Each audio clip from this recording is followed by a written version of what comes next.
Voilà comment les chasseurs deviennent eux-mêmes du gibier, ou on peut aussi appeler ça la chasse aux traîtres.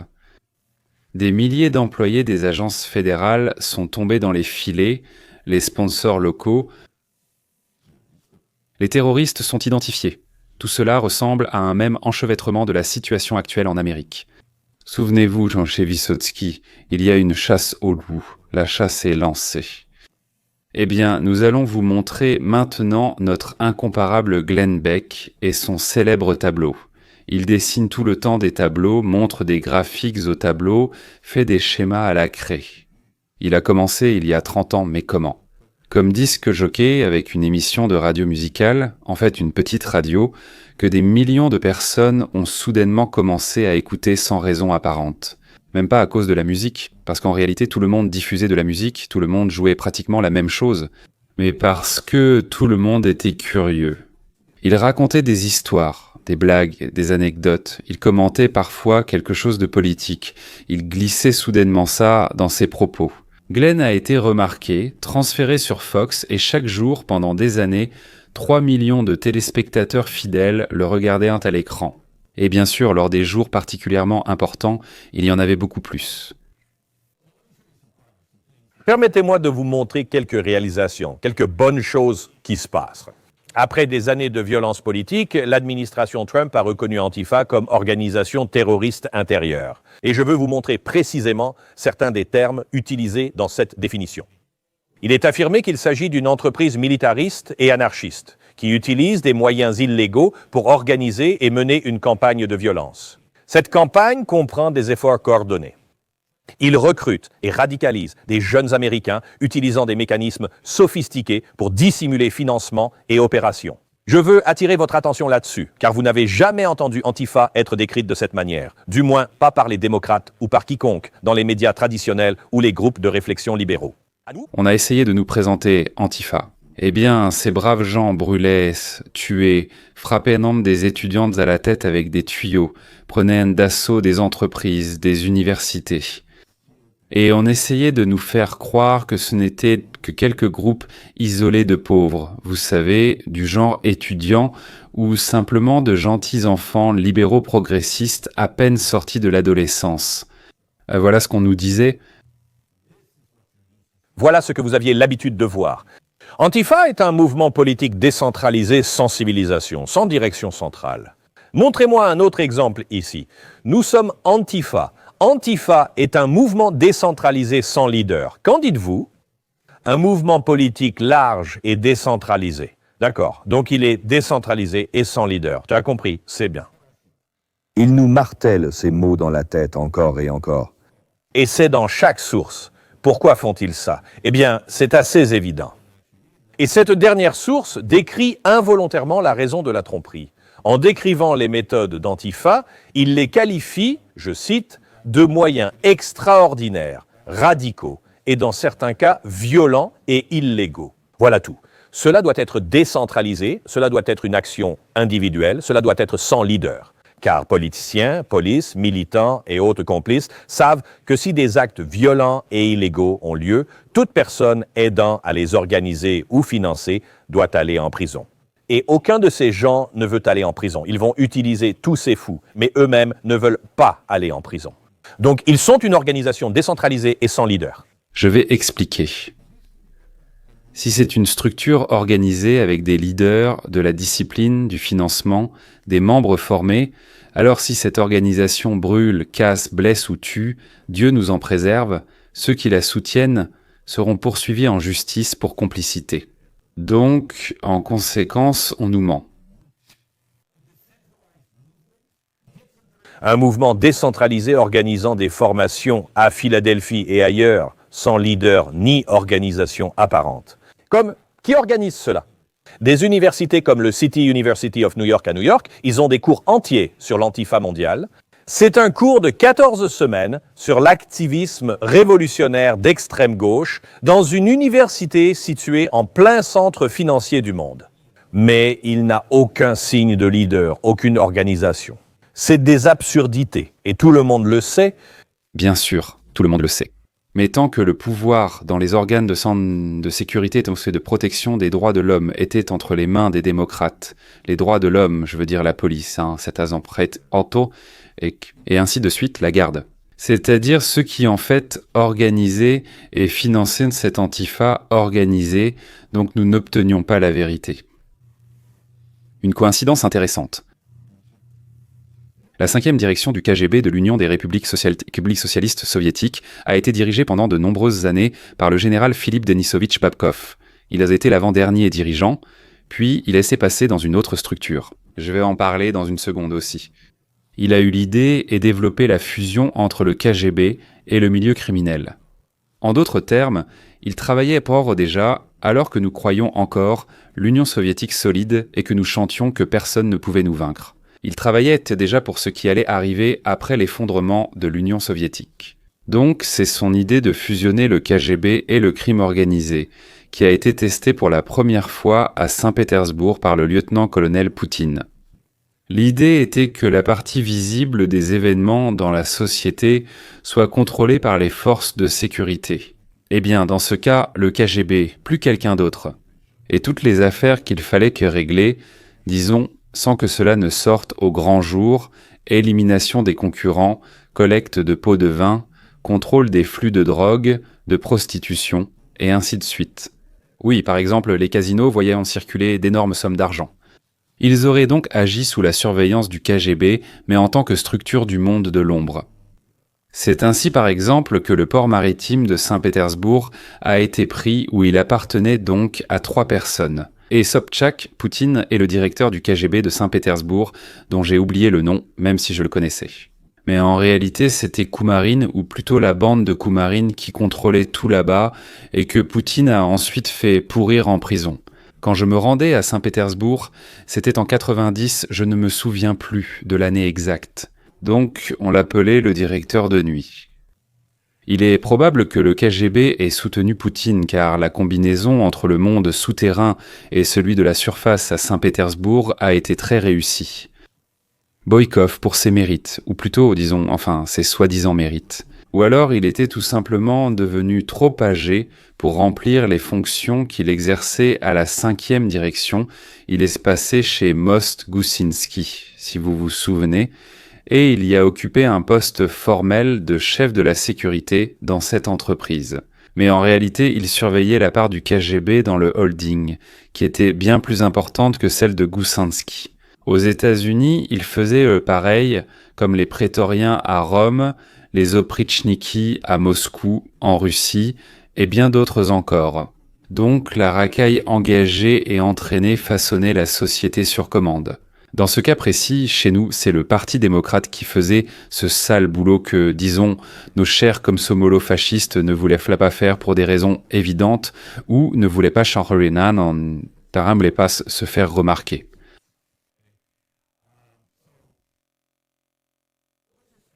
Glenn Beck. Alors, réfléchissons simplement une minute ici. Appelons cela un point de départ pour les gens du FBI ou du ministère de la Justice lorsqu'ils commencent à enquêter sur des pistes. Trop longtemps, des personnes qui soutiennent peut-être Antifa sont restées dans l'ombre. C'est ce que Trump va mettre fin. Antifa, c'est bien plus qu'une organisation décentralisée sans leader. J'ai donc réparti Antifa en 3 catégories: groupe de rue et soldats, groupe de soutien et source de financement. Je commence par les groupes de rue et les soldats, car c'est là que politiciens, médias et groupes de réflexion disent « Voilà l'enquête, vous pouvez enquêter sur eux ». Oui, rien de plus, ne regardez pas. Mais ces groupes apparaissent constamment dans les actualités. Depuis environ 2016, des groupes comme Rose City, Antifa Portland, Elm Fork, John Brown Gun Club, Antifa, Oregon, Atlanta, Pittsburgh, Antifa, Refuse Fascism, Jane's Revenge. Maintenant, vous avez vu les destructions que ces groupes laissent partout. Nous continuons à voir cela chaque jour dans des endroits comme Chicago et Portland, mais ici, nous devons arrêter de chercher. Eh bien, je veux dire, ils ne peuvent rien trouver parce que la piste s'arrête. Ici, Antifa est décentralisé et sans chef. Mais si c'est vrai, ce sont des gars qui ne travaillent pas. Beaucoup d'entre eux sont drogués, fous. Ils financent tout ça eux-mêmes. Parce que, comment? Nous passons à la catégorie suivante, à savoir les groupes de soutien. Et les avocats de la National Law Guild, c'est la branche juridique d'Antifa. Vous savez, si vous avez participé à des émeutes ou vu quelque chose à la télévision, vous regardez sur le côté, il y a des gens avec des bonnets verts. Oui, c'est la National Guild of Lawyers. Ils se vantent ouvertement de la façon dont ils fournissent un soutien juridique aux soldats de rue. Ouais, mais ça, il n'y a aucune organisation là-dedans. Pas de NGL. Ensuite, il y a Antifa International. C'est amusant car on décrit souvent Antifa comme décentralisé et sans chef. Vous avez Antifa International, je veux dire que c'est comme Black Lives Matter Incorporated, mais pour la collecte de fonds d'Antifa. Et encore une fois, à qui faites-vous le chèque? Ils sont décrits comme un collectif antifasciste international avec de longues années d'expérience en gestion. La Fondation internationale de défense antifasciste et d'autres projets antifascistes. Donc, vous n'avez pas de direction centrale, de base d'opération ou quoi que ce soit d'autre, mais vous avez de nombreuses années d'expérience en gestion. C'est vrai. Et qu'en est-il d'Antifa International? Antifa International a aidé à collecter des fonds pour la défense juridique des militants qui ont attaqué un site de l'Immigration and Customs Enforcement au Texas. Profitez-en pour consulter Community Justice Exchange et leur National Bail Funding Network. Ils ont réglé la caution de manifestants après la mort de George Floyd durant les protestations de l'été. Ils méritent probablement qu'on y prête attention, surtout à cause de leurs grands partenaires qui, oh mon Dieu, la Fondation Tides, nos vieux amis, les amis de la Fondation Tides, regardez ces liens, ces organisations sont nombreuses, nous sommes légion. Oui, c'est probablement ce qu'ils disent. Quoi qu'il en soit, souvenez-vous, comme le répètent les politiciens et experts, il n'existe aucune organisation centralisée. Il existe une seule méthode dans toutes les villes des États-Unis, et à l'étranger, les vêtements sont pratiquement les mêmes, les avocats sont prévenus et arrivent en se demandant des vêtements familiers aux fauteurs de troubles, afin qu'ils puissent être immédiatement repérés, approchés et qu'on puisse leur demander quelque chose ou demander de l'aide. Quelqu'un collecte de l'argent pour eux, l'investit quelque part. Tous les voyous ne travaillant pas, mais ils ont de l'argent pour vivre là-bas, pour la drogue, et ainsi de suite. Parce que, si l'on peut dire, la question principale, c'est l'argent. Oui, d'où vient le fric, d'où viennent les sous? Et la question exige immédiatement une réponse du chameau. Guilders, les financements. Intéressant. À quel nom dois-je faire le chèque? Cela est réparti entre des associations, fondations et financements participatifs. J'ai déjà mentionné la fondation Tates, l'un des canaux financiers les plus obscurs, de gauche et radicaux de la planète. Vous savez qui connaît tous les chemins qui mènent à Tates? Mais pour commencer, regardons ceci. La fondation Tates finance une organisation appelée l'Alliance pour la justice globale. L'argent de poste provient d'ici. Il redirige les fonds vers des groupes comme Refuse Fascisme. Il verse aussi plus d'1 million de dollars à la Guilde nationale des avocats entre 2018 et 2019. Vous allez faire un chèque d'1 million de dollars à un groupe sans leader qui n'a aucune organisation et simplement dire « Oui les gars, vous savez quoi en faire, qui sait quoi en faire ?» La traçabilité de l'argent de l'extrême gauche est faite pour être incorrecte, embrouillée et disparaître. Mais tous les liens existent. Alors pourquoi n'avons-nous encore rien fait à ce sujet? Très bien, continuons. Qui d'autre, à part les gens de George Soros? La fondation Open Society, ils financent également l'Alliance pour la justice globale. Ils sont aussi liés à des groupes de soutien à Antifa. Les sources de financement caritatif sont nombreuses, rien que pour cela. Ensuite, il y a Fidelity Investment, où vous avez placé votre argent. La fondation caritative de Fidelity Investments fait des dons à la Guilde nationale des avocats. Il y a aussi la fondation caritative Schwab Charitable. Oh, si j'avais de l'argent chez Schwab, moi, ou chez Fidelity, je ne sais pas si je l'aurais fait. Et ils donnent à des gens qui soutiennent ces personnes. Je veux dire, je pourrais continuer encore et encore. Et on n'a même pas évoqué les plateformes de financement participatif. Vous avez ActBlue et Patreon, vous avez Fundraiser, The Action Network, puis vous avez les ventes de livres. Les ventes de livres, et oui, les ventes de livres. Comme ce professeur d'université qui a publié un guide Antifa. Écoutez, je n'accuse personne ici, je dis juste. C'est pratiquement la première chose qui m'est venue à l'esprit. Je montre simplement des liens qui dégagent une odeur très forte. Et j'ai observé ces gens assez longtemps pour savoir que c'est comme ça que ça fonctionne. Revenons au licenciement massif des fonctionnaires du gouvernement. Aussi étrange que cela puisse paraître, tout cela est lié. Donc les fascistes libéraux sont complètement abasourdis. Ils commencent à comprendre à quel point ils ont fait une énorme bêtise. Donc maintenant, ils disent bon déjà, quelle bêtise sumérienne avons-nous faite? L'homme de Trump affirme « Un bain de sang a lieu dans la fonction publique fédérale. Salut, super mème. » Rasvout dit « Le moment est venu, bébé. » L'homme de Donald Trump pour la fonction publique fédérale a annoncé que le bain de sang a déjà commencé. Rasvout dit « Les licenciements ont commencé. » Les réductions sont importantes, a déclaré une source de l'Office de Management et du Budget sans confirmer le nombre de licenciements. Maintenant, nous savons qu'il est proche de 5000. Trump a déclaré que les républicains menacent de voter et l'ultra-conservateur architecte du projet 2025 tente de forcer les démocrates à venir à la table des négociations. Le gouvernement est fermé depuis le 1er octobre, démocrates et républicains prêts à s'affronter. Ces employés fédéraux sont les plus paresseux, les plus négligés, les plus honteux, les moins productifs, les moins impressionnants que j'ai jamais vus de ma vie. Évidemment, il y a des gens qui font du bon travail. D'accord, je ne dis pas qu'il faut tous les licencier et tout éliminer. Le gouvernement fédéral est en plein chaos. Même si vous savez, parfois un garçon peut rêver. Mais comment expliquer cela? La main-d'œuvre fédérale, le gouvernement fédéral, est le principal employeur en Amérique, ce qui n'était pas prévu à l'origine. Amazon a 1 million d'employés, Walmart a 1 million d'employés, et le gouvernement fédéral a presque 5 millions d'employés. Et d'ailleurs, il gagne bien plus qu'un employé du secteur privé. Sous le règne des démocrates, les bureaucrates ont commencé à gagner bien plus que des spécialistes similaires dans le secteur privé. En plus, ils ont des avantages, ce qui est totalement injuste. En plus, ils bénéficient de conditions de retraite exceptionnelles. C'est nous, ceux du secteur de la production, qui payons pour ça. Ils ont soi-disant plus d'avantages que ce qu'un petit patron peut se permettre, sans parler de ce qu'il offre à ses employés. Et pour les fonctionnaires américains, la vie est devenue meilleure, financièrement et autrement, que pour n'importe quel autre groupe de la population.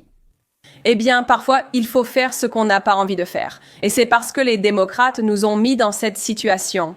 Sans le vote des démocrates pour fermer le gouvernement, nous ne parlerions pas de coupe budgétaire. Aujourd'hui, nous évoquerions les autres actualités nationales et mondiales.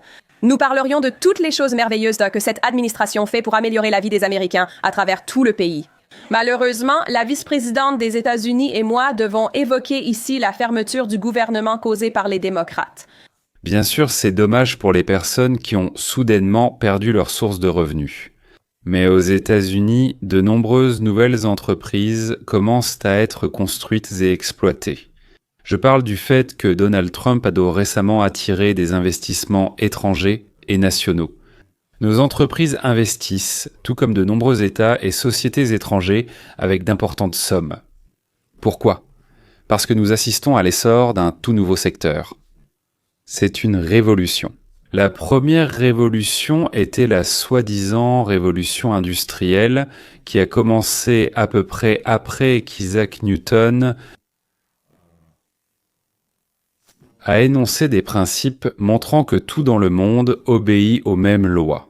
Et après la révolution industrielle, nous avons eu, disons, la révolution informatique, oui, puis la révolution d'Internet, pour ainsi dire.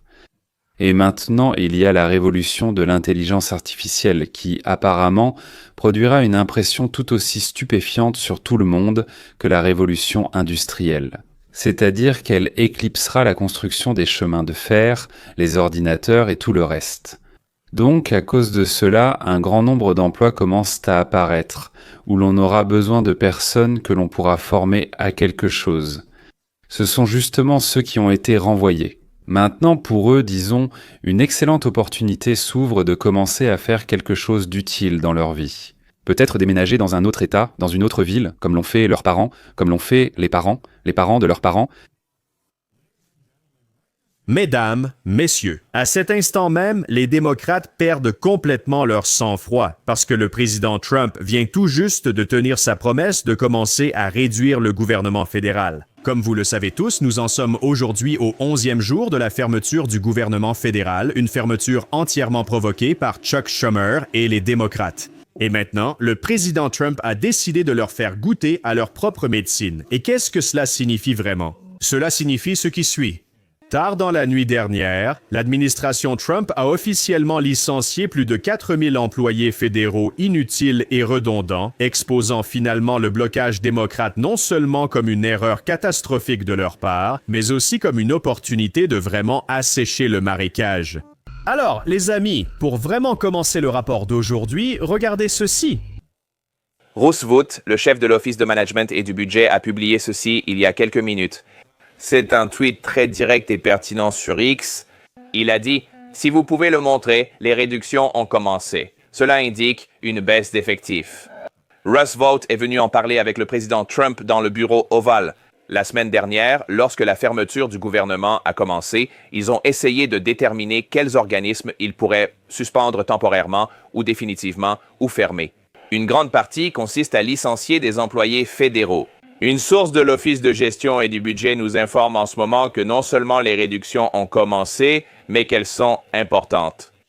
Ce qui signifie que pendant la fermeture vendredi après-midi, un nombre important de personnes, selon la Maison-Blanche, reçoivent des notifications de leurs responsables des ressources humaines ou par email, leur indiquant que leurs services ne sont plus nécessaires au gouvernement fédéral. Qu'est-ce que c'est? Dans chaque service de chaque département, il fallait déterminer sans quel employé le service pourrait continuer à fonctionner. Si l'on découvre que les chefs de service ont agi par favoritisme et non selon la réalité, alors ce sont les chefs de service qui seront renvoyés. Donald Trump veut licencier, comme il l'a dit, 35 à 40% de tous les fonctionnaires. Cela dépend du mode de calcul, mais pour les employés de bureau, nous en avons 2 millions dans tout le pays. Je parle des fonctionnaires fédéraux. En outre, d'autres personnes, ainsi que la police et l'armée, dépendent aussi du budget fédéral. Mais nous parlons spécifiquement des fonctionnaires, ceux qui ne font rien. 35% de ces fonctionnaires, Sandre. Peut-être pas tout de suite d'ailleurs, par étapes, par vagues, en observant si la réduction du personnel mènera ou non à une amélioration du travail. Un autre détail, à Washington, 95% des fonctionnaires têtes fédéraux votent pour les démocrates. Autrement dit, en licenciant des milliers de bureaucrates à Washington. Cela signifie nettoyer l'appareil non seulement des fainéants, mais aussi de ceux qui incitèrent à voler. De plus en plus, aux producteurs, à nous et à vous, et leur donner. Il est temps pour eux et leurs familles de passer au secteur de la production. Mais bien sûr, comme on pouvait s'y attendre, le sénateur Chuck Schumer, l'organisateur de toute cette fermeture, perd complètement la tête en ce moment. En fait, regardez ce qu'il a dit hier soir. En réponse à tous ces licenciements, Russell Vought vient tout juste de licencier des milliers d'Américains par un tweet. Soyons honnêtes, personne n'oblige Trump ou Vought à faire cela. Ils ne sont pas obligés de le faire. Ils le veulent. Ils choisissent sans cœur de faire du mal aux gens. Les travailleurs qui protègent notre pays, contrôlent notre nourriture, répondent aux catastrophes naturelles, c'est un chaos délibéré. C'est-à-dire, quand ça n'a pas marché, crie que ce n'est pas toi le voleur, mais l'autre, celui qui t'a justement empêché de voler. Ne pas adopter le budget et fermer le gouvernement, est-ce le truc préféré ou la carte maîtresse de la révolution démocratique? Je prévois. En fait, comme vient de le souligner le président de la Chambre des représentants, Mike Johnson, hier après-midi, à ce jour, les démocrates ont collectivement voté 8 fois pour la fermeture du gouvernement fédéral. Ainsi, sans aucun doute, cette interruption repose entièrement sur les épaules des démocrates. Cela signifie qu'à la suite de cette interruption, le président Trump pourrait commencer à licencier massivement les saboteurs démocrates au sein du gouvernement fédéral. C'est exactement ce qu'il fait en ce moment. Eh bien, Et les partis démocratiques dociles, les médias de masse, qu'en est-il d'eux?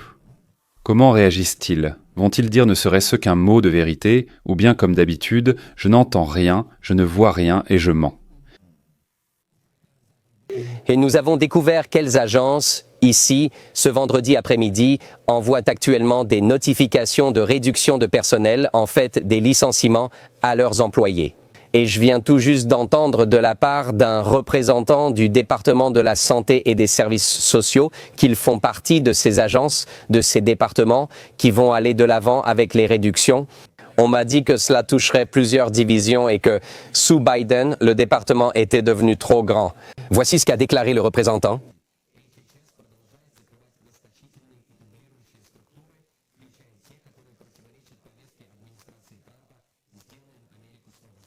c'est-à-dire Ils ont embauché des personnes inutiles pour montrer qu'il n'y a pas de chômage sous Biden.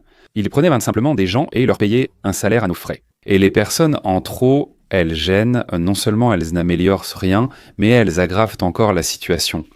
Elles sont dans les pattes, quand il y a des gens en trop, la situation empire. Le président Trump a vraiment le feu vert pour mettre ces gens à la porte définitivement.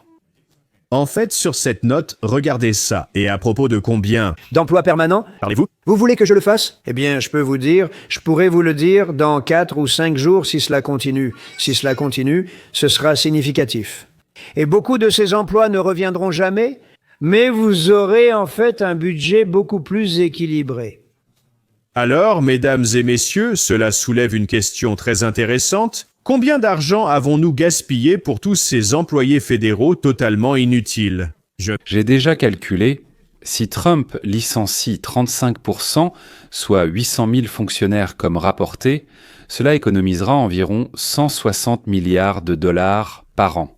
Pendant que nous parlons de nous débarrasser radicalement de toutes ces créatures progressistes et profondes du marécage. Écoutez ce que le président Trump lui-même a dit à ce sujet hier après-midi. Combien de licenciements avez-vous validés à ce stade et dans quelles agences? Eh bien, il y en aura beaucoup, et cela visera les démocrates, parce que nous pensons, vous savez, qu'ils ont commencé tout cela, donc cela doit viser les démocrates. Nous annoncerons bientôt les chiffres, ils concerneront de nombreuses personnes à cause des démocrates. Ils veulent donner 1,5 milliard de dollars à des personnes venues illégalement dans le pays. C'est encore plus important que cela parce que nous avons tous un grand cœur. Nous voulons que les gens soient pris en charge, mais vous savez, nous avons 0 personne qui arrive. Vous savez, c'est Glent, n'est-ce pas? C'est un chiffre impressionnant, même pour un gouverneur à succès. Mais ces 4 derniers mois, aucune personne n'est entrée illégalement. Ils se viennent légalement. Oui, ils passent par un processus qui était vraiment bon en ce moment, parce que nous voulons que les gens viennent, mais ils doivent revenir légalement. Nous voulons de l'immigration, mais celle que nous contrôlons et à qui nous permettons de vivre dans notre maison. Moi, personnellement, je n'ai absolument pas besoin d'un tueur colombien, d'un violeur du Ghana ou d'un Khmer rouge du Liban, d'Égypte ou d'Irak. Je me fiche d'où ils viennent, mais je ne me fiche pas de savoir qui va s'installer à côté de chez moi et envoyer ses enfants dans les écoles où étudient mes petits-enfants. Je dois maintenant dire qu'il a été largement documenté à quel point les progressistes radicaux au sein du système judiciaire fédéral ont tenté de saper le président Donald Trump à chaque étape. Nous avons déjà souvent discuté de cette situation. Cependant, un fait moins connu est que nous avions également des milliers d'activistes progressistes radicaux au sein du gouvernement fédéral qui faisaient de même tout leur possible pour saper le programme L'Amérique d'abord. Et c'est pourquoi, en réalité, grâce à la suspension continue du fonctionnement du gouvernement, ce sont précisément ces personnes dont le président Trump vient tout juste de commencer à se débarrasser. C'est pourquoi la presse de gauche, disons libérale fascisante, crie « c'est une persécution politique ». Au début de ce mois-ci, 5 hauts responsables du FBI ont été licenciés par le directeur Kashem Patel sans explication. Plusieurs sources indiquent à Columbia Broadcasting System News qu'ils auraient été licenciés pour des raisons politiques. Forme intéressante. Les sources ne sont pas nommées, plusieurs d'entre elles nous l'ont dit. Donc, c'est sûr, il y a plusieurs sources non nommées, donc c'est forcément vrai à 100%. Voilà, on dit que c'est possible. C'est-à-dire que même les sources non nommées ne disent rien de certain, elles disent toutes que c'est possible. Ces personnes ont été renvoyées pour des raisons politiques, soi-disant parce qu'elles sont anti-Trump. Les agents qui ont été licenciés comprenaient Brian Driscoll. Il a brièvement occupé le poste de directeur par intérim du bureau au début du 2e mandat du président Trump. Ni Driscoll, ni aucun autre agent ou agence qui ont été licenciés n'ont atteint l'âge de la retraite. Cela signifie donc qu'aucun d'entre eux ne pourra toucher une pension complète. La journaliste de Columbia Broadcasting System News, Danielle Kleidman, suit cette histoire et vient en discuter avec nous. Alors, sur quelles affaires ces fonctionnaires travaillaient-ils au moment de leur licenciement? Mais au moment de leur licenciement, ils travaillaient sur toutes sortes d'affaires. Nous ne savons pas exactement ce qui est important dans ce sur quoi ils travaillaient auparavant, et c'est presque certainement la raison de leur licenciement. Il travaillait sur des affaires liées au président Trump. Vous savez, diverses affaires criminelles concernant le président Trump, ses tentatives d'annuler les élections de 2020, par exemple, et d'autres affaires similaires. FBR A commenté. Ils n'ont rien fait ni dit. Nous ne savons pas combien d'employés ont déjà été licenciés au total. Si c'est Cent et que parmi eux, 5 sont ceux qui travaillaient sur les affaires de Trump, alors où est le problème ? Mais il s'est avéré que c'était 5 personnes, si seulement 5 précisément. Alors il serait intéressant de savoir pourquoi ils n'en ont pas informé le Congrès. Ou alors à l'inspecteur du ministère de la Justice directement. Ils ont un accès direct à l'inspecteur du ministère de la Justice, vraiment, pour signaler que quelque chose d'illégal se passe. Pourquoi ne se sont-ils pas adressés à lui ? Pourquoi, disons, ne se sont-ils même pas écartés d'affaires manifestement mensongères ? Je vais vous expliquer pourquoi elles sont mensongères. La Cour suprême et plusieurs cours d'appel ont annulé ces affaires, disant qu'elles étaient illégales. C'est pourquoi je sais qu'elles sont illégales. Je sais qu'ils ne traitent pas des questions de personnel. Je pense que la plupart savent que Donald Trump annonce sur Twitter quand il licencie quelqu'un et explique pourquoi. La présentatrice demande au FBI s'ils ont expliqué quelque chose. La réponse est non. Ils ont dit qu'ils ne donnent pas d'interview ni de commentaires sur les questions de personnel, ce qui est vrai, n'est-ce pas ? Mais le journaliste a soudain ajouté que ce n'est pas vrai, c'est-à-dire que ce n'est pas vrai qu'ils ne donnent pas, donc ils lui ont menti. Parce que Donald Trump écrit et dit souvent « Une seconde, est-ce que Donald J. Trump travaille au FBI ?» C'est le FBI qui ne donne pas de réponse et ne commente pas. Mais ils ont mêlé Trump à l'affaire pour donner l'impression que c'est justement dans ce cas qu'ils ne répondent pas. Alors qu'en général, c'est-à-dire qu'ils ont aussi menti, ils répondent d'habitude. Voilà une réponse typiquement libérale de gauche. Des agents du FBI liés aux enquêtes du 6 janvier ou à l'affaire des documents secrets de Trump à Mar-a-Lago ont intenté 2 procès contre le ministère de la Justice de Trump. L'un d'eux accuse le ministère de la Justice de vouloir identifier des agents et employés du FBI pour les licencier par vengeance politique. L'autre demande au tribunal une protection contre la décision de représailles attendue du ministère de la Justice de divulguer leurs informations personnelles à des fins de blâme et de représailles. Les agents redoutent des représailles de la part des personnes enquêtées dans l'affaire du 6 janvier et demandent une protection contre de possibles violences. Liés à l'insurrection du 6 janvier, beaucoup ont commis des violences et ont été emprisonnés. Mais tous ont été graciés par Trump et sont désormais libres. On nous embrouille encore. Des gens ont d'abord été illégalement emprisonnés pendant des années, d'ailleurs, en détruisant la vie de beaucoup. Et maintenant, quand ils exigent que soient punis, ceux qui ont falsifié des documents, détruit des preuves, les ont envoyés en prison. Ils sont soudainement devenus des prisonniers que Donald Trump a libérés, sous-entendant qu'ils étaient indécoupables, mais leur complice Donald Trump les a relâchés, ces criminels, simplement parce qu'ils sont ses partisans. Les disques affirment la citation d'à l'ère de l'époque où ils ont reçu des grâces présidentielles ou des commutations de peine. Les meneurs des émeutes du 6 janvier et d'autres ont identifié des agents du FBI liés à l'enquête sur les réseaux sociaux. Des informations personnelles d'agents ont déjà été publiées sur le Darknet par des criminels du 6 janvier. Le sénateur Sheldon Whitehouse, démocrate du Rhode Island, membre de la commission judiciaire supervisant le ministère de la Justice, me rejoint maintenant. Premièrement, sénateur, pensez-vous que ces personnes ont une cause ici ? Évidemment, oui. Je pense que si l'on commence par affirmer que le nouveau grand mensonge, c'est que Donald Trump n'est pas un criminel. Il n'a pas été condamné pour fraude, il a échappé à la responsabilité pénale pour ses tentatives d'ingérence dans les élections fédérales grâce à la Cour suprême qui lui a accordé une toute nouvelle immunité. Dès que vous mentez, il faut une explication. C'est génial.